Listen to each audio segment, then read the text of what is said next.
Ma Mission TV, le miroir du monde. Bote Nabino Baimboka bande konanga ba congolais bande konanga o balingaka Congo mboka na bango o balingaka émission Tokundo l'émission population émission Nabino bande ko oyo bozwa midi banda ya mboka bokotana na musika surtout le lo ezalaki événement monene bo bibino moko était rentrée parlementaire oyo sangisi ba sénateur na ba député après ko uta vacances et coïncidé na retour ya ex-président de la République Joseph Kabila sénateur à vie. Et les cas qui n'engagent ni bande ko balandi pe ko le kandenge ni bozongi wana pona ni nati kazaka na ye ya sénateur à vie pe bo moni bino moko ndenge masolo ngo le kaki et senga to beta masolo bande ko balandi na ba oyo bazali pe na makanisi surtout ba o ba soutenaka vision ya sénateur à vie to beta masolo na mwana mboka Junior Pechi oyo tozali na plateau na poko lelo to ko solo na Junior Pechi na bozongi ya ndeko Joseph Kabila toujours Kabila forever mbote mon amboka. Bote ndeko Flavien soldat ya babola. Comeback Kabila, comeback. L'émission les cas qui qui dernière chose au lachaki na baimboka lobi était Kabila comeback obi ko saba tumite ma passe. Comeback ngoko lobani. Poto kota na muzindo merci na ndengo ya mbinga lelo na plateau na yo na pesi mbote na balandi nyonso ba mama bipupula balandi nyonso to kundola. Oui, nazane sengo mingi parce que na lobaki jour wana que Kabila come back please, c'est-à-dire na sengaki na Joseph Kabila azonga na scène donc a quitté vraiment sur le terrain dans la scène politique Kabila azonga. Dieu merci donc na sepeli émission les a suivi pour ngai na yebi que les sengo parce que na zaki na souci comme on a autorité morale na biso ya FCC Joseph Kabila Kabange azonga na terrain et puis azongi tous avec mission sont surpris tout monier lelo peuple congolais s'épeli partout le lot actualité yangwana comme on a Joseph Kabila sur terrain na Sénat et ça c'est ngomi lelo tozali kobeta masolo ya bozongi ya bakeli mibeko oyo to bengi ba député ba sénateur et longo on a Joseph Kabila sénateur à vie ancien chef de l'état quand même ezali événement monene et le konini ba congolais ba koki ko se souvenir et le koni ba cause de ndeko Kabila comme sénateur bozongi na ye pona nini bozongi na ye et ningisi parlement comment on a bandeko bazo sala ba selfie ba to comment on a ndenge ye wana ndeko Joseph Kabila azokota accompagné na ba ya FCC ambiance la totale comment on a kuna ndenge ba yambiye ndenge ba latisie lamba bango ba sénateur nyoso wana bandeko ba ki ko retenir nini na bozongi ya ndeko Joseph Kabila ay ko sala susu nini. Non, merci de Flavien. Il faut que Bagazali sénateur. Donc, Aïga ko rempli de devoir nae, aux constitutionnels, aïe ko participer. Mingi pe babanda ko tukoloba. Ah depuis alongwa ki na ebonga na ya bokondi to komo na été aya ko siéger. Ya yewana ayoki kolela na biso nyonso aye ko siéger. Mais loko moko il faut batu baeba o est très important. Omoni d'abord, c'est les sénateurs dans l'ensemble, on est bas sage. Normalement, donc ça, le roi, bampaka batu ya maele ya mboka. Donc, tant que moni sikoyo muto dirigeant ki mboka o ayebi Congo malamu o ya bunda ki po que démocratie kota lelo o ya sala ke ba institution yoso ezala en place souhait à Joseph Kabila prière nae bitumba nae ezalaka à tout temps kimia na ekolo Congo démocratique. Donc, il y a un artisan de la paix, mon memimaki, à soi narraté. Et tant qu'on moni à yeboye, yeba qui a tassoli mo ba nungu mike zalaki présence nae eza komema esengo komema kimia komema paix en fait que ma réunion so et ça les m'a très bien. Ce qu'on l'a dit même mais ça bande comme sous bana lelo ko kana journée à lelo et la journée moko ya mbutu moi lo yenge tozo zela bango le 15 mais au comprendre siko que muto ko tambola na mupepe ya nzambe o ya kimia aye makamboleki kimia pe azongi eza message. Je suis très content aujourd'hui comme mon autorité morale à Kiti et na dit que présence nae et ko balayer moi babilo ko nyonso ba nungu mike makambo wana nyonso eza très important. Premier sénateur à vie ndenge tomoni alobaki a respecter la constitution na mona raso image oyo ba journaliste ba tourner mituna soki à se représenter les sources pour le troisième mandat à 5 constitution. Ndeko Joseph Kabila n'a respecté la constitution de l'eau sénateur à vie à côté. Mais pour l'année, il y a eu retard. ya kokota aussi longtemps na ba plénière et l'équipe batikala comme on a été na parlement. Non mais ngana koyeba te même ezana ba sénateur mususu oyo peut-être peu depuis banda azo empêchement à Beli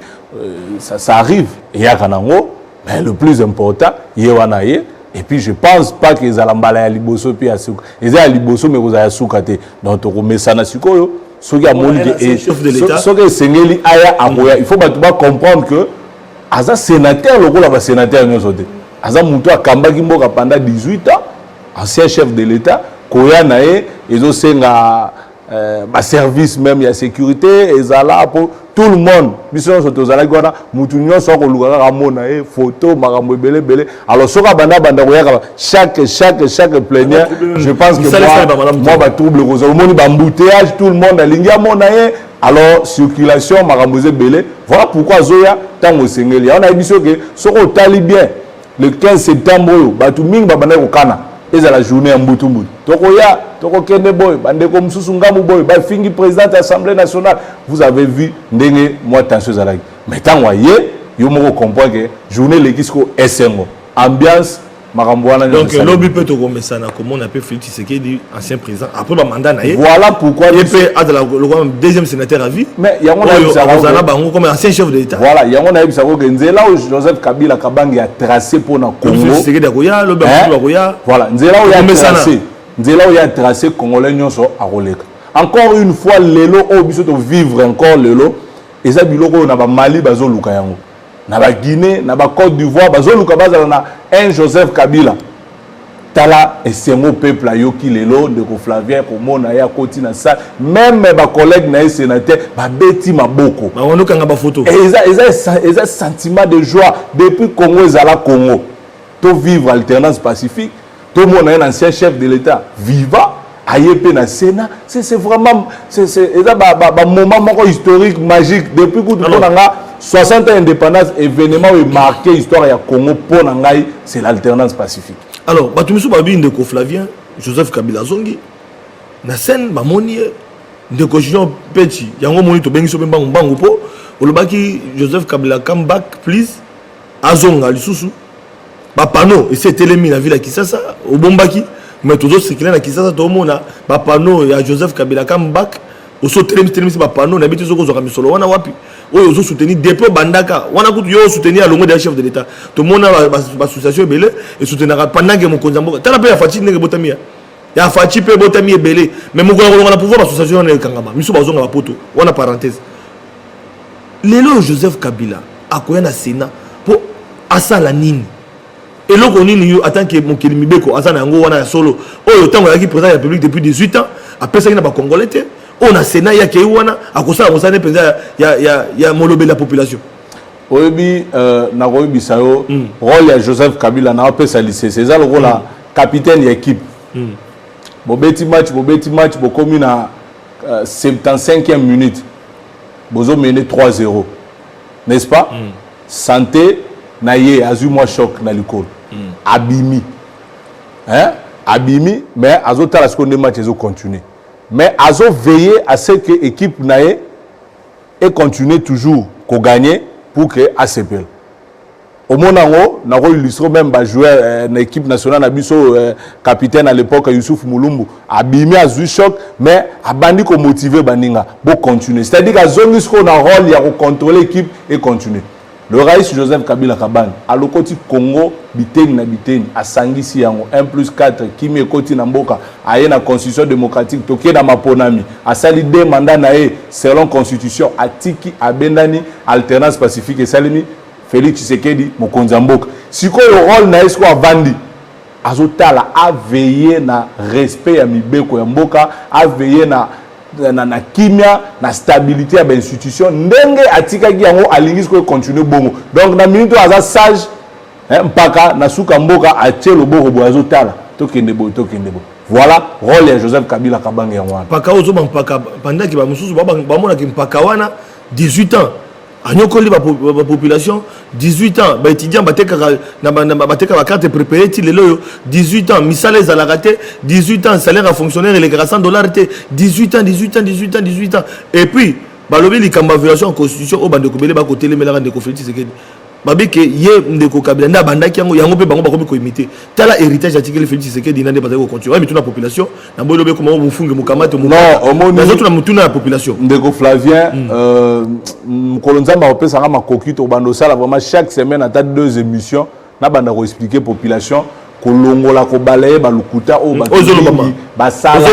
o basala lelo yo na ko bisa o mobilo ko aneza bato ba banda ko leka na TV azoloba au nom du peuple o kazata na population na simana ete ko kosa makambu ko kosa la Joseph Kabila makambu vraiment ezala gi mingi o bike na mboko ata tozo exemple moko na mona ka soki avant tant ba marche zo salema wa eza parenthèse okoloka balobi marche FCC batu bayaki pombongo ebimaki donc il y a FCC mbongo ebimaki mais Dieu merci encore une fois le kuta et ya kana on a sincère mais vérité malem na landi honorable Mike Mukebay il a dit clairement marche à la Mouka Awa Katumba tindi $2500 par communicateur donc par mobilisateur plutôt donc so bazaki 100 mobilisateurs bêta machine Jean-Pierre Bemba a payé 1,5 francs par mobilisateur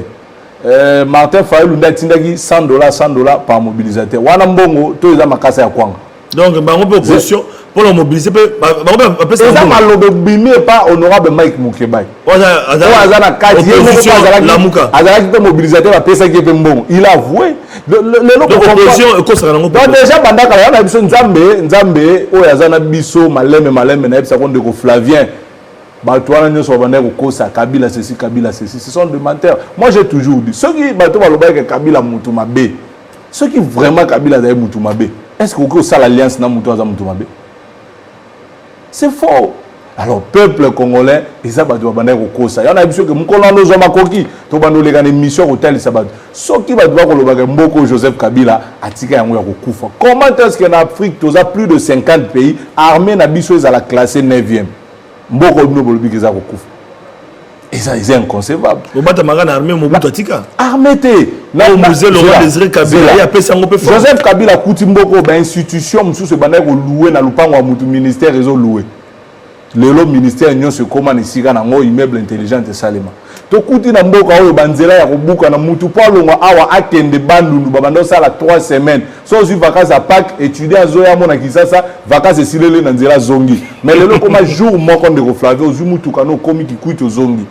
batu bazoloba ke to bomi mboka est-ce que nzela ya ba Congo boulevard du 30 juin kuna kolobate ba pont wa nzela kala nzela kala o ba belge batika na lobi belge atika la biso kaka débat na lobi belge atika débat mais yetango ye c'est la reconstruction to reconstruction to bani ko reconstruire on a reconstruction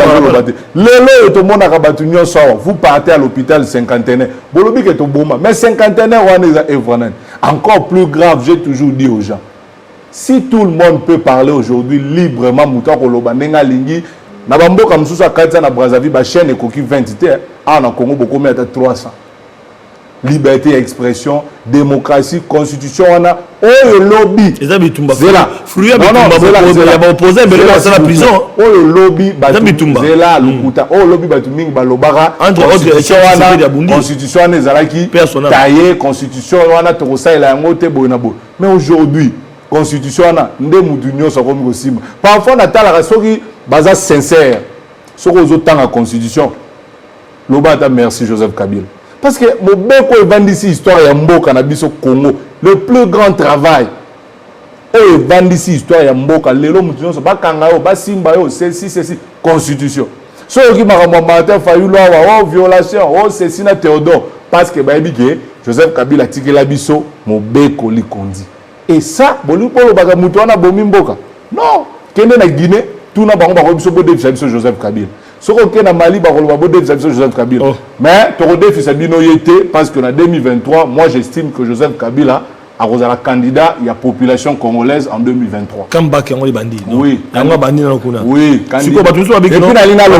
Joseph Kabila qui est parlement. C'est là. Comme autorité morale, il y a Binopé, il y a FCC, il y a Kuna. Pour Asunga, il y a Mibé comme Mabé, on a la population qui est élève. Et le Kuta. Yesoko muni ne sika izapo kimia ya eloko moko te o makanisi ya ka sanji oyoyo wa wana na sakata na banani wana to bosa nyango te na lobby ndeko Flavien wana eza ba rumeur donc yema ke ko vanda kuna pe mibeko na lobana batu peuple congolais botika kobanga Joseph Kabila kabange biso moko population congolaise ngai Junior Mpechi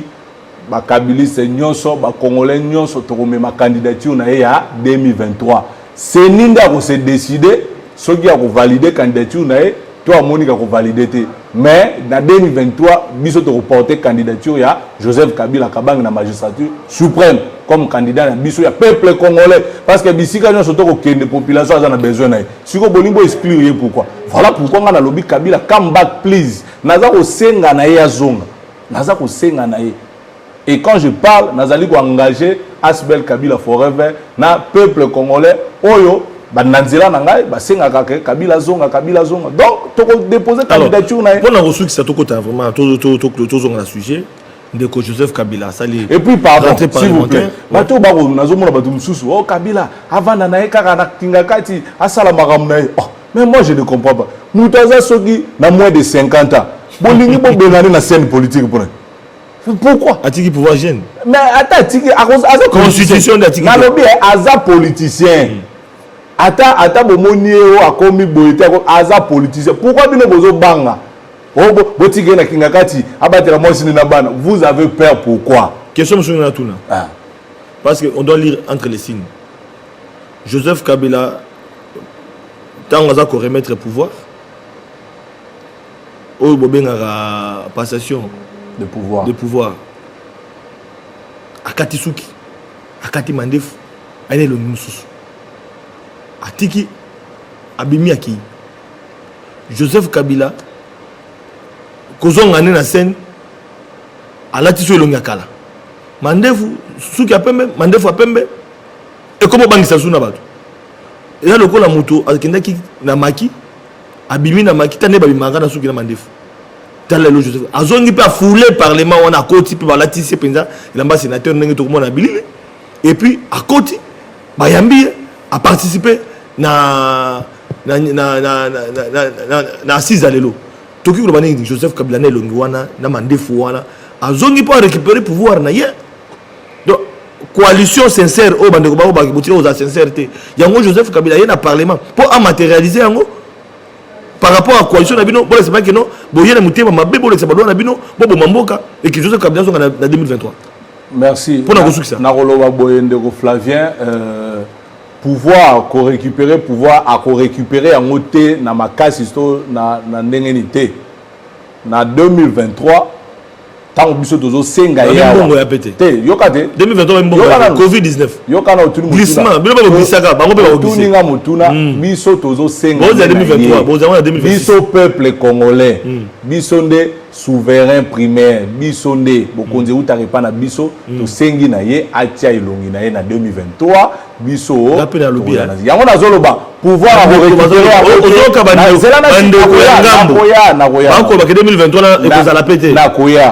c'est-à-dire que sens oyo zolobelana kozonga bongo akozonga te po azongi wana na peut-être ko biso ke aza sénateur aye na terrain aye ko participer et le rôle sage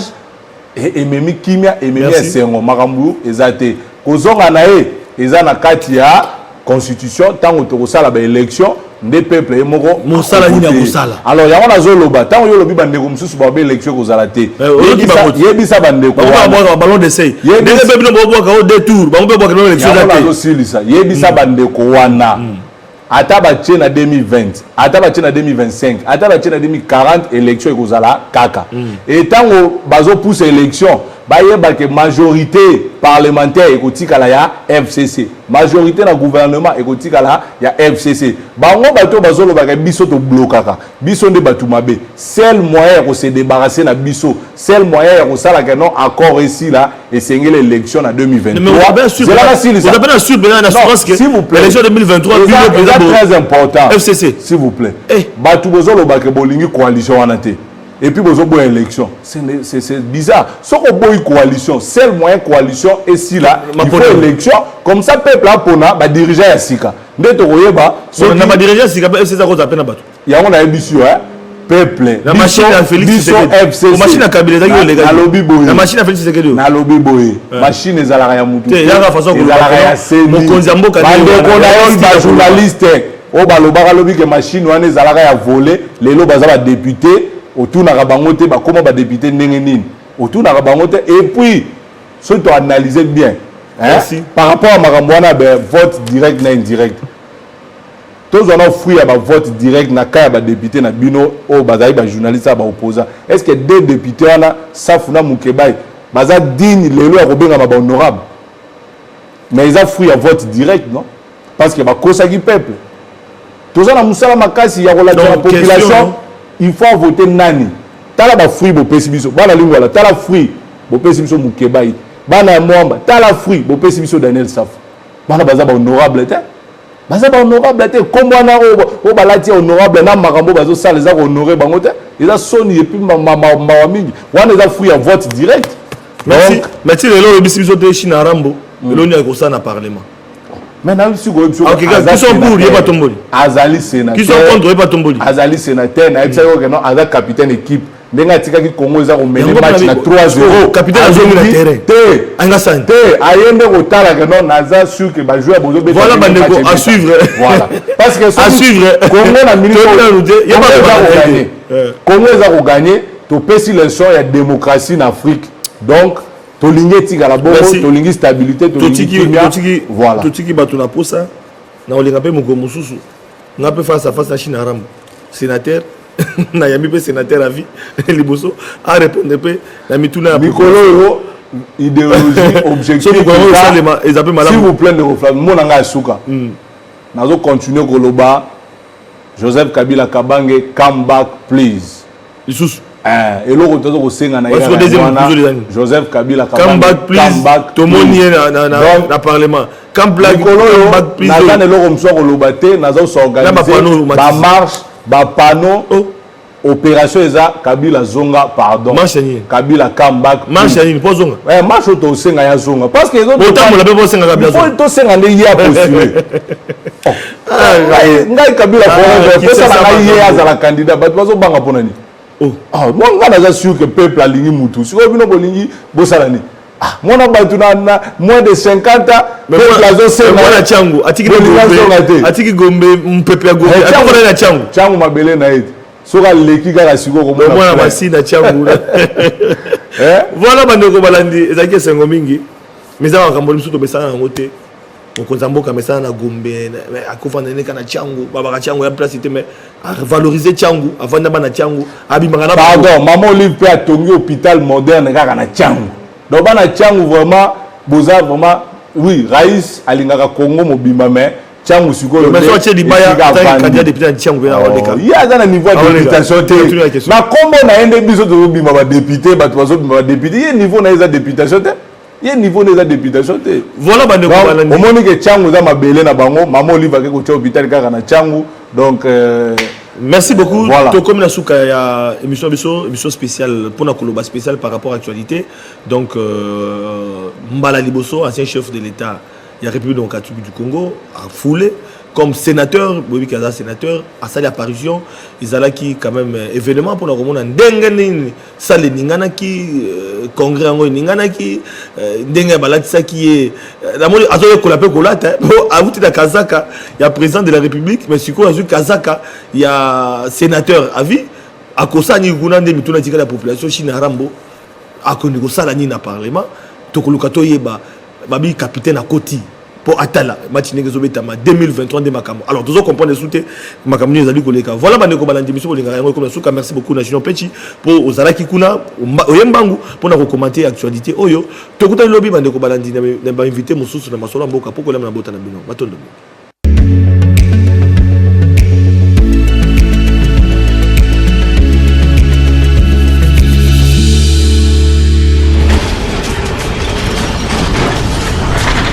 Ma mission TV, le miroir du monde.